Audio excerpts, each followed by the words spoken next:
In ancient times, there were extraordinary knowledge and building techniques on a colossal scale, from massive statues to gigantic foundation stones. We still can't match these achievements today, but we have tried. In 2012, a huge sculpture was unveiled at the Los Angeles Museum of Art. The installation consists of a 340-ton boulder affixed above a concrete trench through which visitors may walk. The nature, expense, and scale of the installation made it an instant topic of discussion throughout the world. But this massive chunk of stone was first conceived in 1968 by Michael Heiser, and he first attempted the construction in 1969, but all efforts had been abandoned after the biggest cranes at the time kept breaking under the weight of the rock. In 2006, he again began work on his project, receiving tens of millions of dollars in private donations from the art world. In 2012, the rock was complete and ready to be moved. It was loaded onto a 290-foot-long, 196-wheel transport custom-built by Embark International. Because of the transporter size, the boulder could only be moved at a maximum speed of about 7 miles per hour. They had to travel a special 106-mile route through 22 cities and 4 counties in order to avoid overpasses and roads that could not support the weight of the boulder. The rock was wrapped in a high thread count Egyptian cotton sheets and an outer layer of super thick plastic before being loaded onto the transporter. The trip took 11 days and the stone is a 340-ton boulder. So now you guys are thinking, yeah, so what? Great achievement, but what's your point? The point that we are making here, guys, is that at 340 tons, the rock is nothing but a pebble compared to the biggest carved stones of ancient times. Carved stones of 500, 700, 900 tons are found in their thousands all over the world. So if it was extremely difficult to move a stone weighing a fraction of the weight of the ancient stones, then the question has to be, how on earth was it done? Just wait till you hear this. At number 6, the Axum Stela, also known as the Obelisk of Axum. This huge obelisk is thought to have fallen around the 4th century. Now fully restored in Axum in Ethiopia and weighing about 500 tons, it is a true marvel for that region. Dating back at least 2,000 years BC, the carving, construction, and the eventual raising of this piece is absolutely astonishing and is one of the heaviest stone carvings from ancient times. But it is nowhere near the heaviest objects, as it is light years away from any of the others we're about to mention. Number 5 on our list, Solomon's Temple.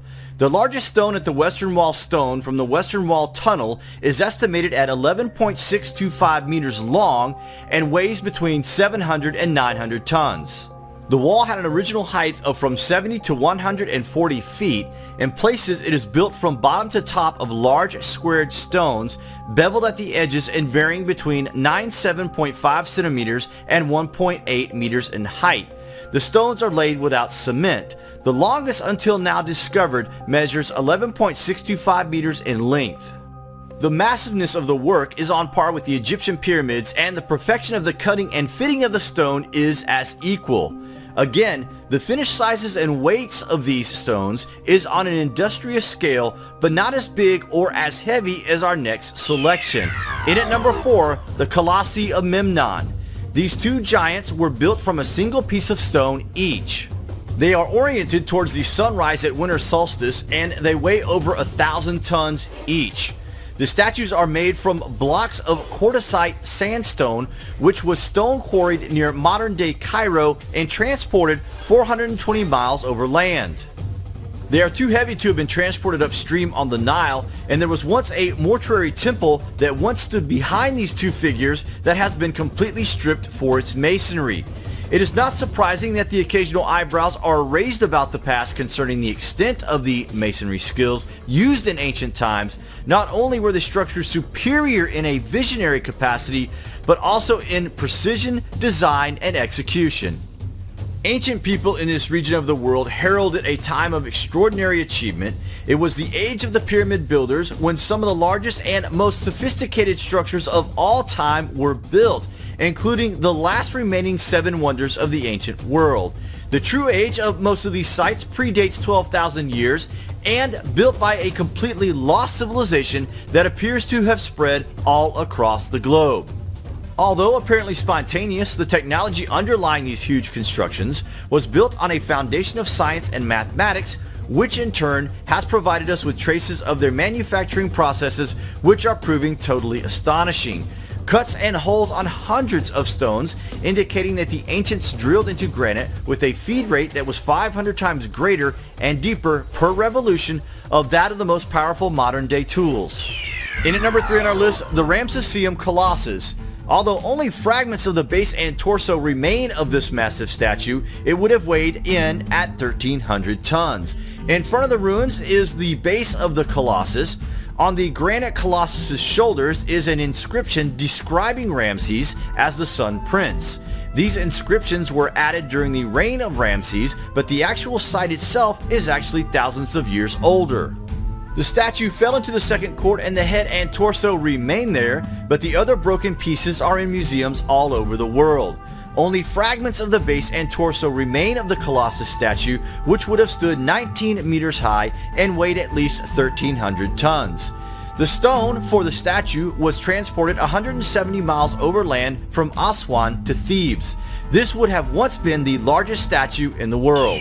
Number 2, the Stone of the South. Located at Baalbek in Lebanon, the so-called Stone of the South at the Temple of Jupiter is of incredible proportions. The highest estimates of this unfinished stone's weight have reached an incredible 2,000 tons. 3 other smaller stones under the grand terrace of the temple itself are also estimated to weigh from between 750 and 1,000 tons each. And there are several other colossal stones to be seen around the Great Temple of the Sun at Baalbek in Lebanon. There is even a rumor that an even bigger piece of stone weighing closer to 3,000 tons has been discovered, but we were unable to confirm this. The stones were cut from red granite, with the largest, the Stone of the South, still attached to the bedrock. All the large stones used for the Temple of the Sun at Baalbek were quarried from the same location and taken over half a mile uphill to build the Great Temple. Crazy, right? Dragging stones weighing upwards of 2,000 tons each uphill? Is that even possible? And number 1 on our list, the unfinished obelisk. This gigantic obelisk would have stood an incredible 42 meters high and weighed over 2,700 tons when complete. This incredible stone is more than twice the size of any known obelisk ever raised, and quarrymen apparently abandoned the obelisk when natural fractures appeared in its side. However, the stone, still attached to bedrock, gives important clues to how the ancients quarried granite. Much of the red granite used for ancient temples and colossi came from quarries in the Aswan area 500 miles south of Cairo. The unfinished obelisk still lies where a crack was discovered as it was hewn from the rock. This is disputably the largest stone ever quarried and certainly on par with the unfinished stone at Baalbek, Lebanon. This obelisk would have been taller than anything ever raised. The discovery of this obelisk and several others in their unfinished states allows us to see how they were made, but not what tools were used, which remains a complete mystery. Does it not just completely boggle your mind that we struggle to move a rock with modern technology a fraction the size of the 6 we have mentioned here? We think the ancient world was not as primitive as we're being led to believe. We may not have the answers, but at least we have the questions. Oh, by the way, we have one more selection for you guys on our list. You could call this the bonus selection for all of our subscribers who take the time to watch our videos right through. Okay, so we have already had number 1, but we thought this video would not be complete without a notable surprise. So the real heaviest monolith of the ancient world is in fact almost 17 tons and is near 10 times as heavy as any other monolith from the ancient world. Wait till you hear this. This is the true largest monolith in the world, Yangshan Stele Base. Stele Base is an unfinished construction from the Ming Empire located near Nanjing, China.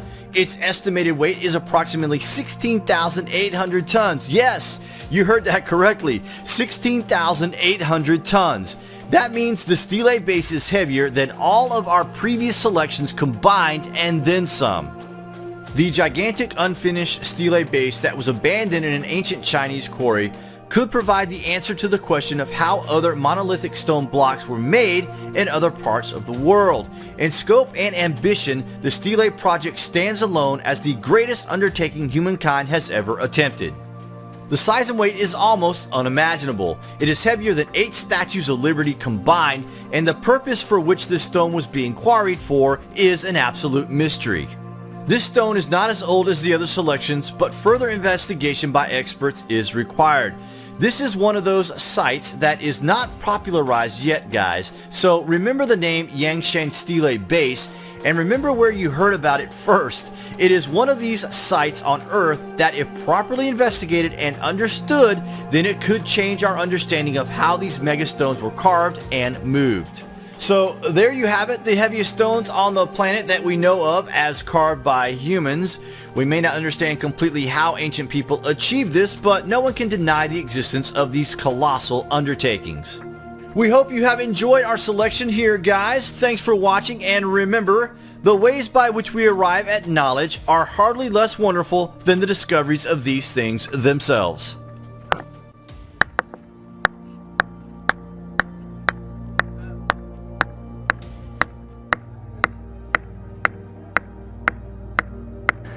We're at the granite quarry at Aswan in Egypt. Most of the granite used by the ancient Egyptians is from this site, and you just saw a demonstration of how conventional archaeology believes that the stone was shaped with that dolerite or diorite pounder. As you can see, my effort was futile. This is the ancient way that we know that the dynastic Egyptians extracted stone, by putting wedges into these grooves after they'd cut them out. Probably wooden wedges. They were bathed in water so the wood would expand, and then you would break off an uneven surface. However, the unfinished obelisk, which would have weighed 1,200 tons had it been completed, doesn't have a lot of those marks on it. Instead, it has what one would call scoop marks, and that obviously is a different form of technology that was used.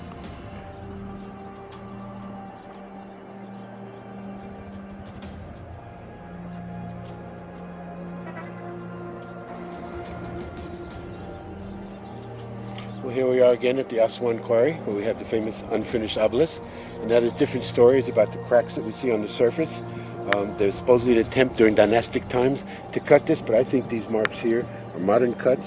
But for sure that there were modern earthquakes that did this. This is not the reason they stopped this. The crack, as you know, because you went in there last year, is on the underside. So they're undercutting this with every intention of raising it, and they find there's a natural crack on the underside. So they know it will not go to resonance, so they left it. And as our Egyptologist and tour guide, Muhammad Ibrahim, has said, it appears that this could have been pre-cataclysmic, that they were doing this work and the cataclysm could have stopped the work. And we'll have definite proof of that when we go to the other obelisk in the back, that it was not cracked. There was no reason for them to leave it there. They should have finished it, and it just stops immediately. We believe that was the cataclysm that stopped the work here. So it's not only a question of trying to use stone balls to release this 1,200-ton obelisk from its mother stone, but the other question is, how would you move it? Exactly. That's even major. You'd have to lift it out, take it down. So here's your sense of scale. This is our Kemet School group, and this is the obelisk.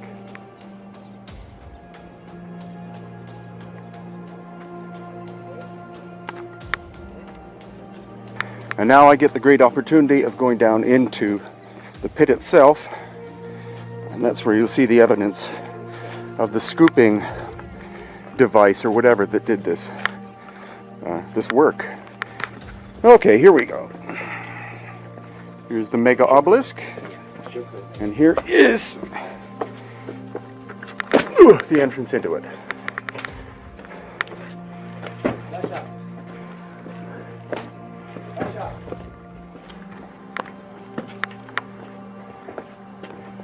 So these obelisks were most likely resonance devices, energetic devices, which each one was a specific size because it was tuned to a specific frequency. But the reason why this obelisk was abandoned before it was finished is because once they had dug down to this point, they found this massive crack in it, and therefore it wasn't going to be of the proportions that they wanted, so they basically gave up on it. It wouldn't go to resonance. That's the key. It would not go to resonance if there's a crack in it. Right.